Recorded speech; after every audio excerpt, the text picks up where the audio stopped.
What is up, people? We are back with Down the Middle podcast. My name is Amal. Oh, I've messed it up. You usually start with your name. I'm like, see, it's been, how long has it been? 3 weeks?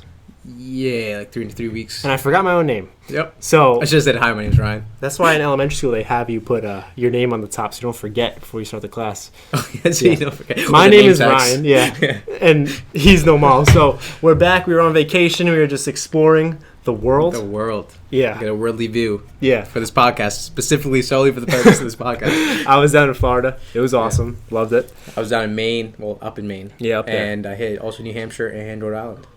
Great times, great times. Yeah. But now we are back with our last few videos for this season. So, I know, it's a sad time. We're going to fight through. We're talking about something very important. This is a very big video. Capitalism versus socialism. We're starting our series now. Mm-hmm. Yeah, so we're going to break up the 3 video series. So we're going to do like more information on the first videos. Mm-hmm. You know, just keep out any type of thought process or like, you know, just give it straight facts and then go into the third video. So the first video would be capitalism. Yep. Second video would be socialism. Just go through the rundown of both. Kind of like based some historical context and then just how it works in general. And then the third video, it will definitely be long. Yeah. But we'll go into in depth on the characteristics of both and how it works in society today, and then the after effects or byproducts of both as well. And this is an important topic for today because, I mean, starting with the Obama administration, socialism before that was a taboo term in America. Mm-hmm. Like if you were a socialist or when we came out of the Cold War '91, communism, socialism, bad words. Like, yeah, you get arrested for just speaking. Oh, communism, what'd you say? Like, yeah. Yeah. And then as we shifted out of that phase, socialism became a more prominent idea to the point where Bernie Sanders was the second most popular Democrat in 2016. Yeah. And he is a committed socialist. He vocally is a socialist. Yeah. So this is why this debate is important now, because when we had it in the past, socialism was kind of just like a thought that we didn't really need to be serious about, but now we see it at our forefront. So it's important to explain what they both are first, because you have a lot of disinformation about socialism and capitalism. We just want to give you the context on what they actually are before you make that decision. Yeah, and like Ryan said, like it used to be such a it's like saying a curse word almost back in the day, but now it's progressed into something much more common and much more of a actual movement within the United States, which is something I think our parents and grandparents might never even expect. And it's funny because you can ask Ian or Ken about this. When we used to play Xbox in middle school, I just remember I used to call people communists. Like just like seriously, when you're playing Halo or Call of Duty and someone is camping and you say curse word, I'll say this stupid freaking communist, and it was an insult. Like we would laugh in the party. Yeah. But like now you call someone a communist, you're just like, can you explain your political values to me, please? Yeah. Now you call someone a socialist online, you're like, oh wow, are you affiliated with this so and so group too? Like, are you a vegan? So let's get into it. Let's talk about the United States of America first of all. So I just wanted to make a point quickly that the United States of America is not a purely capitalistic economy. Capitalism is an economic system. Socialism is an economic system. The United States has a mixed economy. Yeah, and I also want to point out, like, all these countries that we bring up with the definitions between capitalism, socialism, and communism, we really haven't reached true capitalism or true socialism. Everybody has a different variation of each. So, for example, for America, capitalism, we have a crony capitalism society where the government intervention still exists within the capitalism system that we have today. And as we go through this, we'll talk about the flaws in each of the systems, just briefly, because we don't want to get too debate-esque in this. But we'll talk about the flaws in the capitalist system and the flaws in the communist system and the socialist system. So examples of capitalism, you have America is more capitalist than it is socialist, but it's a mixed economy because we run off the free market. But we also have a lot of socialized systems like healthcare, like education. There's a lot of systems in America that have socialistic type of feels to them and systems in place. Yeah, and just to go down, like the basic definition of capitalism, right? So basically, an individual decides, or individual or organization decides to provide a product or service to the rest of society, and then that individual organization will employ others to, make that product or service large scale, and then they also set a certain type of wage for those employees or whoever they hire to make that product or service, and then the organization or investor pretty much keeps the profit of that. Yeah, and that's really the basic idea of how capitalism works. Yeah, investing is a big... The two biggest components to capitalism are investment in capital and private ownership of goods and services, and private production of goods and services. Mm-hmm. Those are the biggest differences between socialism and capitalism. In socialism, you have the public ownership of goods and services and the production thereof, and also the investment, the capitalistic investment, is not as big a component as it is in capitalism. And like you said, low government intervention is one of the main factors to capitalism. We call it a laissez-faire economy, where you have... and the dream. Yeah, exactly, yeah. Where the government has limitations on where they are allowed to, because the government kind of does whatever it wants a lot. Yeah. But where they're allowed to step into personal businesses. Yeah, so that's not what we have today in America. Mm-hmm. So, for example, one thing would be minimum wage. So the government decides how much the minimum wage will be throughout the companies that we have in America. But that's its downside, because in a free market capitalism, companies have to compete for their employees, actually.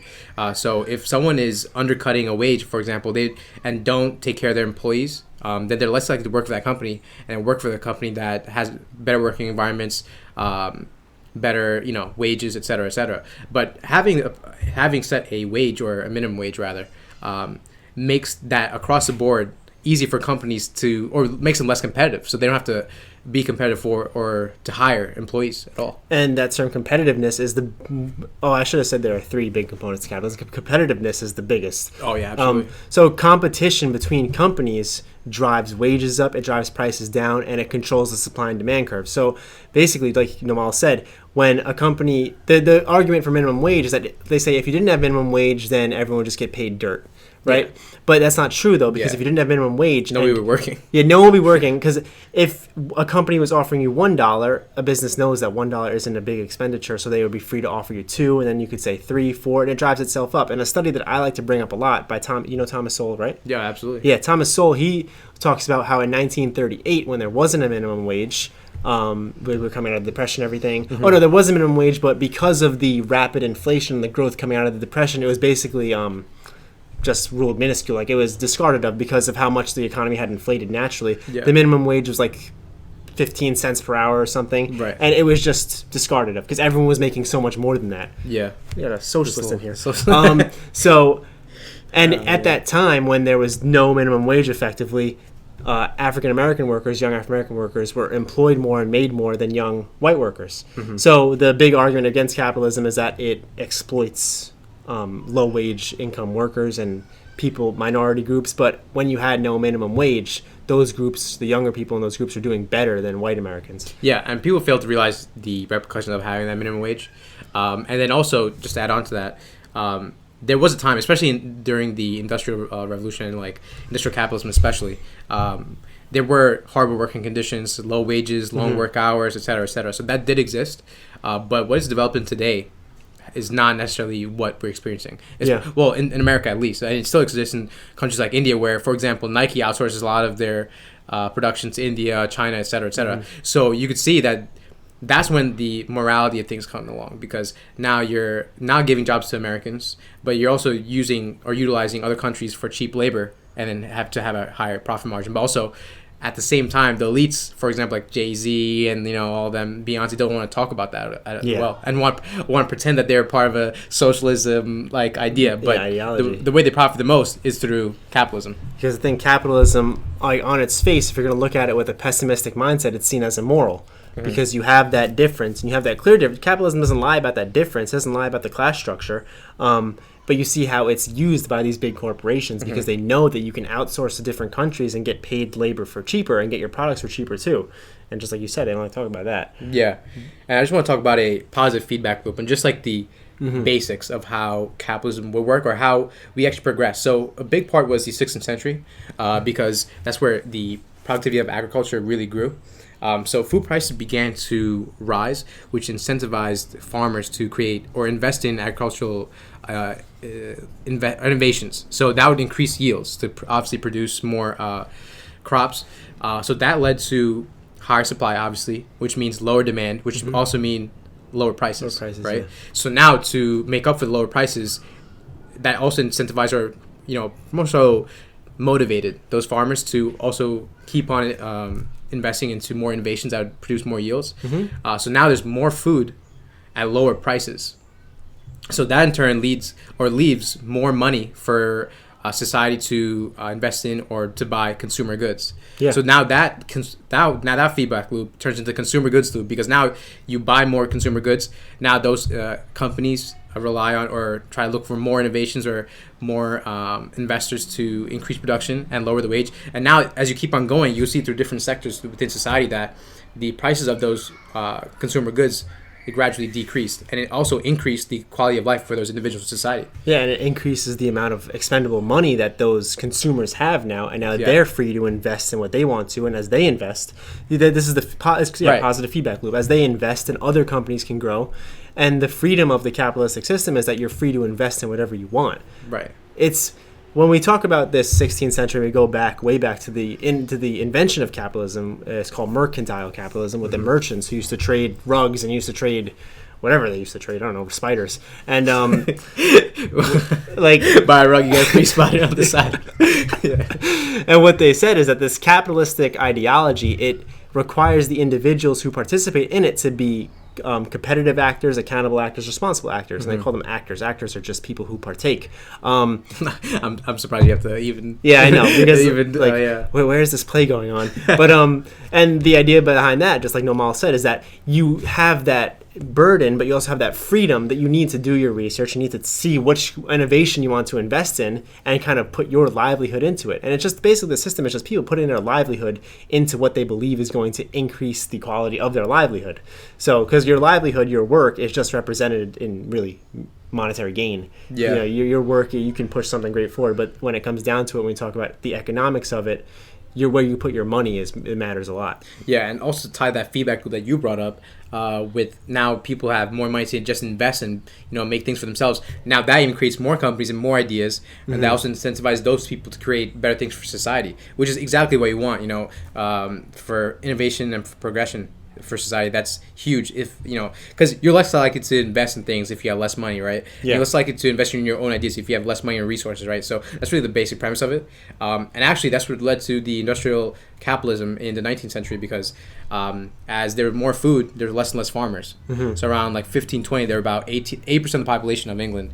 They were all farmers, but then around 1850, it went down to 25%. Yeah, the numbers are crazy because everyone just would want to work in factories and get off of the farms. And obviously that loops back to our original idea of competition, because then if you have a company that is growing at a certain rate and they're not treating their employees with the right quality, then another company can be invested in and rise up. Someone has the idea to innovate and compete with that company, and that drives the wages down drives the wages up, and it drives just the quality up as well. Because now those employees from the first company who are being mistreated, they leave that company for the new company, and they have to compete against each other to create new products, better products, and to pay their employees better to do those things. Yeah, and like Ryan's bringing up, at the end of the day, the companies are in competition for you, right? Because they want to employ people, but they'd have to have proper working conditions and proper wages to even employ other people.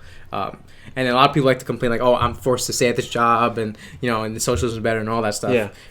But at the end of the day, you could leave your job and find a better job. And if you're also, and we were just talking about this before, if you're the people that are like 400K a year type, I don't think that's like really the niche that's really advocating for socialism. I could find a better job. It's more so, I guess, more like low income areas or low income jobs rather. So like, McDonald's, I guess, would be like $15 now, I guess. Yeah, $15 for us at least here. Oh yeah, there's federal now. Is $15 minimum wage federal, or is it still $7.25? I'm not sure if that went through. I don't think it went through yet to make it 15 throughout the nation. Unfortunate. Yeah. But at the end of the day, I think that's really the niche that's really advocating for socialism. But at the end of the day, you can find another $15 minimum wage job. Yeah. And also, I don't compare that to, for example, if you don't like your job, you can find another job. But I also as a side note, don't compare that to if you don't like the country, you go find another country, because that's way harder. That's not the same thing. That's not the same thing. But a lot of people that like to say that that first thing is like to say the second thing too. But I'm not advocating for the second thing as well. Yeah. That's a great point, because just like we say, all this stuff that comes together with the capitalistic system, you have the competition, you have the freedom to do what you want, and just that I would definitely agree with that fact that the niche that likes the socialist idea, they're younger people who haven't really experienced the work. You go out and you attain education and experience, and you try to innovate and create something for yourself. I would say it's definitely younger people. Successful people who have benefited off the capitalistic system, they're not as big, especially people who make a lot of money, because and I don't want to get too much into it, but socialism, you have the big difference is that the tax rates in socialism, you have the wealth tax, that the tax needs to redistribute their money down to the bottom to make that even split. In capitalism, you have lower taxes, or more like flat taxes. So those people who haven't experienced that paying taxes and that making money, and are just kind of told that they can earn a certain amount without having to do a certain amount of work, that does sound a lot better. Yeah, and just to circle back on our point about how there's different societies throughout the world, and we haven't reached a true capitalistic society or a socialist society. So for in this case about like the flat tax, like we have a progressive tax, we have our healthcare socialized. We have the most advanced progressive tax in the entire world. Yeah, absolutely. And then also we have the government intervention, so we don't have a free market as well.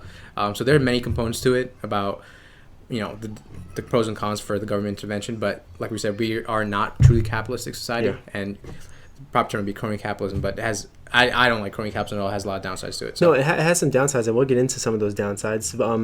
And that's why we say that we just want to make the point that the United States is a mixed economy, because you have these socialized systems, and you have the progressive tax as well, which is not. And in terms of the government intervention, some of it is good. Like the pure capitalistic system, kind of like how we speak about, we don't have a pure democracy either. We have the electoral college. Yeah. In theory, these things are good, but you have to have safeguards in place, because in theory is always sounds great, but in application things go wrong. So we talk about those labor laws that are put into place. Those are good, that the government intervened and made sure that kids under a certain age weren't working this amount of hours, the kids under a certain age weren't working in general, and that the work weeks were decreased from 80 hours where they were at one point to now 40 hours. These are good things that are put into place.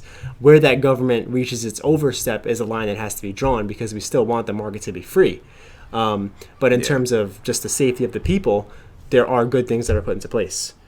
In terms of what else we have in terms of just explaining capitalism just built on the idea that if you work hard and you just attain experience, you attain work, and you build your resume, that you can progress through the system. And like you say, it's those marginalized groups, or those theoretically marginalized groups, who are opposed to capitalism because they don't believe that opportunity is there. But also, I mean, if we're going to just talk about opportunity not being existent, it only takes one person from a supposedly marginalized group to make it, to prove that the system is not against that marginalized group. And you have millions of people from each marginalized group that make it. So it just goes to show that if you do work hard and you convince yourself, I don't know why you have to convince yourself of it, but if you convince yourself the system isn't against you and you work hard, you can attain a great success in the capitalistic system. Yeah, and that's why I'm a supporter of capitalism, because with hard work you really get anywhere with capitalism. And unlike any of the other ones or alternatives like such as socialism and communism, you are incentivized for doing more work. So, or in terms of finding a way to make a product for society, and society will respond to it. Because at the end of the day, for example, people want to talk shit about Jeff Bezos, right? But at the end of the day, he worked from his garage in the 1990s and literally built that company from the ground up, and that was himself. Like he was, and obviously his former wife was also part of it too. But the main point is they came from nothing and they built it up to what it is today, and that is pure capitalism. That's not that you would not find an Amazon in a communist or socialist society. Yeah, exactly. And now we can get into the conversation about tax evasion and what that means for capitalism or crony capitalism, which is different. But the idea that you innovate a product, and the beautiful thing about capitalism is if you innovate a product that's worthless and just completely garbage, you're not going to make anything off it. You have to innovate a product that people want to invest in. Yeah. Amazon started as a bookstore. Right. And now it sells everything. And the way that the system checks itself is that even if Jeff Bezos were to raise the prices on all his Amazon products too much, people would boycott Amazon. Yeah. I've already started to move away from Amazon because some of the stuff is getting expensive. Some of I had noticed that too. Yeah, like the prices are going up. I am not opposed to Amazon. I think that Bezos did an amazing job, and I think he provides an amazing service. I like to support small businesses though, because we see a lot of small businesses taking a hit after COVID. So I've moved from that to that. That's just my personal beliefs. I think Amazon's great though. Yeah, and at the end of the day, the success of these organizations or companies are solely due to the consumer based society. So Amazon's success is solely based on you buying Amazon Prime every day and purchasing those products, because that's what Amazon's selling it to you and you're buying it. But you can't complain about Amazon being so successful when you're buying from Amazon every day, which I know personally from people and actually complain about that. Yeah, the truth of it is, we hear a lot when you talk about democracy that the people have the power. So what we were taught in school is that the power comes down to the people, and now that's a big controversial topic. Do the people really have the power in the democracy if the information is controlled and the elites seem like they're controlling a lot of it? But in a capitalistic system, there's no refuting the fact that the people and the consumers have the power, because your money is everything. Is what drives that. Exactly. Yeah, your money drives everything, drives literally every part of this economy. Wherever your money goes, the economy follows. Yeah, so I mean that's basically just the explanation of everything that is very brief explanation, honestly. Good capitalism. Now that's really all you need to know. We can just get into some faults with capitalism and some stuff that people say about capitalism that would point in the opposite direction. Just like talking about Karl Marx, he's going to be a big one that we talk about when we talk about socialism, because he's the Communist Manifesto. He's the father of communism, they call him. So when we talk about capitalism, when we talk about crony capitalism, I call it capitalism. He calls it crony capitalism. But he says that the capitalist system exploits the workers, and that he uses his big terms like the proletariat and the bourgeois. You hear those terms? Bourgeoisie. Bourgeoisie. Yeah. It's French. It's very fancy. But it basically divides the capitalists and the workers. Like the capitalists, the people who invest, the people who have the money, and the workers, the people who are exploited. Or peasants, plebs. The peasants, whatever, the serfs, the dergs. The dergs. That's what they call them in Destiny. Oh, and he says that what this leads to is the worker revolt, is that the exploitation of the workers will eventually lead to the workers needing to revolt and take back the system, and that will lead to socialism. That's how capitalism will fall, because of how exploited the workers are. The elites can't hold on power because of how outnumbered they are. Yeah. We're gonna separate the videos, right? Yeah, I just want to talk about some of the proposed faults to capitalism. Yeah. Or some of the real faults to capitalism. Yeah. And I think a lot of people. So I think the socialism side complains about capitalism because I think the main premise of the movement is that it allows for exploitation of workers. Right. It does. And it does. But it depends on how you use capitalism, right? It's not every company that exploits workers, and it's not every company that the main objectives to do that. For example, like small business, their last thing is, I think their first thing is to survive in general, and their last thing is to exploit. But big companies like Nike, right? And their support. The thing is, though, there's Nike the company, and then there's supporters and investors of Nike that kind of create the facade of it, right? So, for example, like Beyonce and like Jay-Z investing in Nike, and they're supposed to be big representatives of the community, especially minority communities, Yeah. But they also support or get money from Nike, while Nike outsources their production, and to like I brought before, India and China, and those are and that's when the exploitation happens, because now they're have workers for 35 cents, not even, maybe like 10 cents an hour, but and then they're producing all this mass, and they have so much profit. Yeah, it's like, these guys are making millions of dollars off, but the people who are making it are getting 7 grains of rice for producing it. So you kind of gotta, and Nike doesn't hide that either. Nike is like, they proudly export to China. They will bow to China. They know that, they know they do that. They don't hide from that. So I guess there's kind of like some honor in that. There's kind of a bit of respect for the fact they don't hide from it, but then you actually look at it and it's a horrible thing. Yeah, there's like a mutual agreement. At least they don't lie about it, Yeah, I mean, like they've gotten past the point of fabricating what they do. It's kind of hard to lie about it, though. Wouldn't you think? I don't. You can just not. How say do you cover anything. that up, though? Like, you can just say nothing. I think that's what they're doing, though. No, they've come out and they've said what they say. It was kind of, you see the John Cena thing when he said something about Fast 9 about Taiwan not being part of China. Yeah, I seen that. And he had to get on his knees and apologize. And he was speaking in he was speaking in Mandarin. Mandarin, yeah. Yeah, I think Nike has done stuff similar to that. Like, they have shown their public respect Bro, he was for speaking China. full on Mandarin. Yeah, I was so astonished. I was like, I wasn't gonna do it. Is this a voiceover? Because he sounded weird as hell. Bro, I was like, no, I was impressed. Bro, I was not impressed. I was like, damn, that's crazy. I was not impressed. But I think Nike has done similar. So they've made their allegiance to China come out as very clear. Yeah. Which China is a clear adversary to America right now. Those are sketchy waters to navigate. Yeah, but to bring up what I was saying before, there's a mutual agreement. So like, because China provides that that because they don't care about their workers. So and they allow Nike to be in the country and have a means of production there. So they have to kind of like side with each other as well. Yeah. It's definitely true. And another big fault to capitalism, which is a true thing, it's the thing I have an issue with, is the wealth gap. So the wealth gap in America is huge. It is, if you look at the statistics to it, how Jeff Bezos makes like 133,000 times the average worker works from or something. And the wealth gap curve is kind of a scary thing. Like it's very exponential. It's very sublime. Like if you actually look at it, how it just like starts very low and then like how you would like it and then like the way that it actually works. The top 1% having 24% of the income and 40% of the wealth. Numbers that could have went up because those are numbers that from 2020. So at this point, they might have went up. Absolutely. Probably they did go up a little bit. Mm-hmm. In 1976, they had 9% of the income. Now they have 24% of the income. So that wealth gap is getting worse. I support people who innovate, people who create, making more than the people who work for them. People who give people jobs, making more than the people who work for them. I think that the argument against that is very simple-minded and just senseless to say that Jeff Bezos we use Bezos a lot, but I mean, there's plenty of different CEOs we could use. Yeah. To say that the person who created the product should make the same as the people who now work for that person. I think that's a very stupid argument, and you need to have just some sense. Can you say that? Can you repeat that? The idea that the person who innovated the creation, the product, has no right to more money than the people who work for that person. It's like the whole, if I pay rent, I should get equity in the house. Yeah, like, what are you talking about? I took the risk of purchasing the house.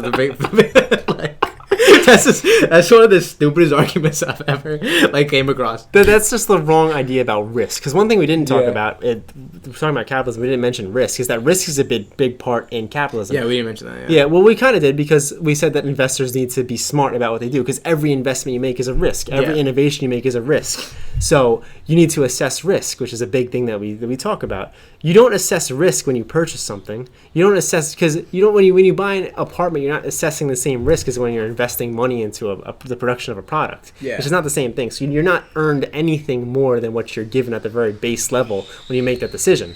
Yeah, and if anything, you're in the negative because you're investing into your own company, and then you're starting off from ground zero because you haven't sold to anybody. So if anything, you're putting, for example, like maybe $100K in before any productions started. Yeah, when you want to create something, you need to take out loans or take out something to get that thing off the ground with the hope of eventually. Yeah. Like you compromise your entire lifestyle to make that product. Yeah, absolutely. I just want to comment also with the low wages. A couple things that come with low wages, just have the downsides more of it. Mm-hmm. You're probably going to see also long working hours for those low wages, right? Yeah. And also horrible working conditions, which is you could definitely admit that's probably a thing with those low wages.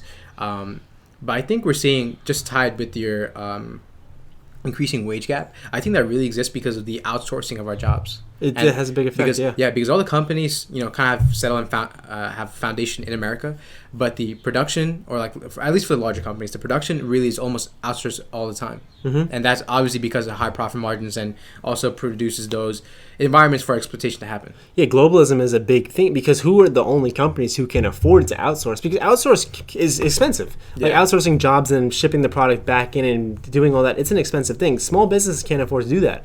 Only big corporations can afford to outsource all the way to China and then ship the products back to here just to sell. And just a couple more reasons. The billionaires made $637 billion during the pandemic last year in income they earned. Wealth, they went up by $1 trillion, right? Yeah, $1 trillion. They accumulated $1 trillion in wealth. The reason that this wealth gap increases is because government aid is more prominent towards larger companies. They give more to the larger companies. Yeah. There's unequal bailouts in terms of small businesses versus larger companies. And tax evasion. Like tax evasion and the loopholes that are exposed, these big companies, Amazon paying $0 in taxes and all this stuff. It's all because of lobbying and it's just really how that's more of an example of why government intervention is trash. Because now the governments are allowing for this stuff to happen. Do you really think that in socialism they would think about it? if they're doing horrible things now, and socialism is giving all the power to the government. Okay, I was gonna say he's gonna capitalism. We're getting into the third video right now. He just couldn't hold it in. I just couldn't hold it in. It's socialism. Oh man. But these are real faults with the capitalistic system. We're not here if you watch our videos, you'll know that we never sit down and we tell you that anything that we do is perfect. No, absolutely not. Yeah. So besides Down the Middle podcast, but no, I'm kidding. But there's a lot of faults in the capitalistic system, and this is one of them. Is the loopholes and the fact that wealth gap is just so insulting, and it's very, very bad. Yeah, definitely. And then just the final thing is that we're talking about capitalism and talking about crony capitalism. And this reminded me of our AI conversation with Ian. It's the earn money and raise capital by any means necessary argument. It's like when the AI doesn't have the restrictions. Mm-hmm. So when we talk about China, we talk about the capitalism in China and how there's no environmental regulation and there's no worker labor laws, that you can just do whatever you want to make sure that your company earns the most money as possible. That is also a big fault to capitalism. You mentioned at the beginning of the Industrial Revolution how child labor laws and long hours and horrible working conditions, when the standard is to just increase your capital by as much as possible without worrying about how that's done, you definitely fall prey to some pretty messed up things. Yeah, and that, like I said, that depends on the capitalistic model that the country follows, mm-hmm. right? And that's obviously not something Americans follow. We have laws. Not anymore. Not anymore. So we have laws that protect, the employee and employers, depending mm-hmm. on the state, of course, and different states have their different jurisdictions. But the thing is, with China also, they have nothing like that. Yeah. Right? They apply themselves to... They have the opposite. Yeah, they have the exact treat opposite. Treat them as bad as possible. And their main purpose is to have the most optimal means of production. Yeah, exactly. And I mentioned the AI conversation because we talked about is when you make a computer program and you don't set those restrictions into place, it'll mm-hmm. just do whatever it takes to achieve the goal. Yeah. Which should not be how any economy works. No, because there are many factors. Yeah. And when you don't have that freedom, like in a Chinese system, we can just talk about that for hours. But we don't need to do that. That's basically all I have that's bad about capitalism. Real things that, deserve attention. Maybe don't mean that we should become socialists. But I guess that's a conversation for another time. Yeah, I'm trying. That's all I had also. But I think the main, because it's also you have to create the environment for exploitation. And like I said, I think the exploitation part's the main driver of the movement for the opposite side of anti-capitalists. But it's also areas or countries that also provide those companies to have environments of exploitation. So it goes like, who's at fault? Is it the companies for playing the game, or is it the areas that even allow for things like that to happen? Well, yeah, when you have a age that we live in today with just mass media, and you just talk about how competition can be the kind of antonym to exploitation, which is two terms that don't normally contradict each other, but it can be, because if you have a company that's just exploiting their workers and treating their workers horribly, and the media exposes it, then there's going to be a mass boycott of that company. Yeah, simple as that. And then people will find their product from somewhere else. If iPhone, the biggest monopoly in I think the world is the iPhone. Absolutely. Because you can't get away from the iPhone. I can't think of any other company besides Apple that if they were to raise their prices or something were to come out that they were treating their workers horribly, that people wouldn't boycott besides Apple. I think Nike's close up there though. You think so? Yeah, absolutely. No, I think Nike's a driver of a lot. Oh yeah. Okay, I think people would jump to Adidas. No, I don't think so. Maybe not. I don't think not enough. It used to be Under Armour, but Under Armour disappeared. I don't complete from the face of the earth. They vanished. Yeah. Maybe Nike's a big one too. Yeah, I think Apple and Nike are like, if they raise their prices, people just like, all right. Because Nike did raise their prices a lot. Yeah, they did. Yeah, they did. And these iPhones are way too expensive. But people still want those blue messages. I got a new SIM card in my iPhone recently, and the messages were green for like an hour. And I was freaking out. Oh my goodness! I was like, oh no, we gotta figure this out. I gotta go to AT&T right now. My messages are green. And they're just like what you pay for a color.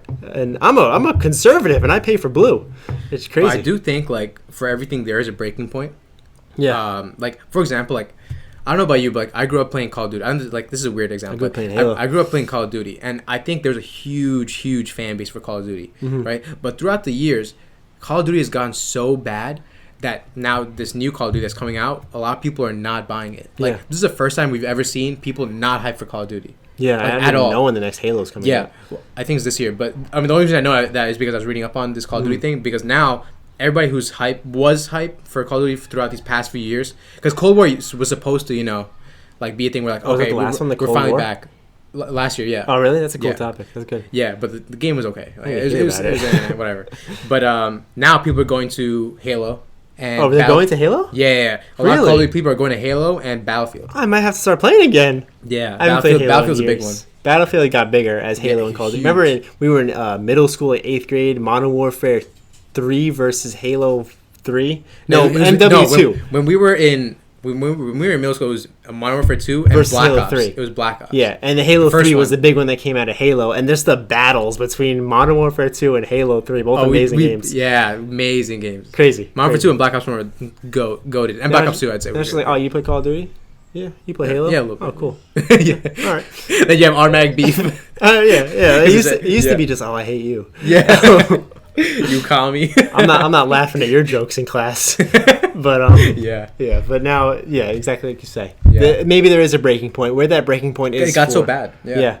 But the iPhone, they're great products. The year after year, they're amazing products, and the Apple products are great. They break easily, and the chargers burn out after 2 months on purpose. But still, yeah. Well, that's the thing. That's what's. I don't know if it's smart. I mean, it's part of exploitation as well. But like, if you once you gain that traction and following, you have enough consumers to buy your product and pretty much monopolize the game. So, for example, you have to be pretty much big, like huge. Like Amazon's monopolized the game. iPhone's pretty much monopolized the game. Nike's, I think, the lead in like clothing and like sportswear, all that stuff. Yeah. So now when you reach that point, you just have to dial back on the quality and give it just enough where people won't really complain. And that's really what an iPhone is. That's every exactly year. what it does. It's the same model. Just enough so people won't complain. That's a good way to put it. It's not the best product you can put out for the best price. It's just enough so you can, Keep them coming. That's a good way to put it. Yeah. But I guess like just closing statements would be just don't be a hypocrite about capitalism. I think that Apple is a great monopoly. And I think that they're a great company too. We're recording with the iPhone. Their products are great. Nomali uses the iPhone for his notes. I have to write them on a piece of paper, but I would love to use my iPhone. I think that they're a great company. I think Amazon's a great company. Yeah. I only boycott because I want to support the small businesses who took a big hit last year. But I mean, these are capitalistic companies. I support them. Capitalism on its face, if you examine everything that goes into it, you can definitely find some faults pretty easily. But what it's done for the world and what it's done for the economies that have taken it up are just amazing statistics that we'll talk about more in the debate video. But it is really an amazing system that allows a lot of freedoms and just it really provides the best opportunity for the largest amount of people. And I don't think that's debatable at all. Yeah, and for more closing comments, I'll try to stay away from deeming like it's the positive. But yeah, so I won't say anything necessarily about capitalism or socialism in the next video. But I think society is more so ignorant about the two, and the histories of the two. Especially in socialism, I think people who have supported socialism are very, very ignorant. And don't really know the history behind socialism and what the effects of socialism versus the effects of capitalism. If you put them side by side, you could make a good comparison between the two and really see what the effects are and how detrimental or how positive they were to society in their own respective ways. But I think it's research, and that also comes down to research. It's not hard to do so or do research at all, I think, in my opinion. So I think it's more so really attacking that group, and hopefully they'll make a better decision or come to a better conclusion. You wouldn't dare call socialists ignorant. Oh, of course not. But I just did. No. I mean, you need to understand economics a little bit. I'm no economic mogul, but I mean, just a basic understanding of economics can go a long way when you have this debate. But said my words. So did I. All right, so we will catch you guys soon. We're gonna record the next video about socialism, the greatest thing that's ever happened. All right, so we'll catch you guys later. Peace.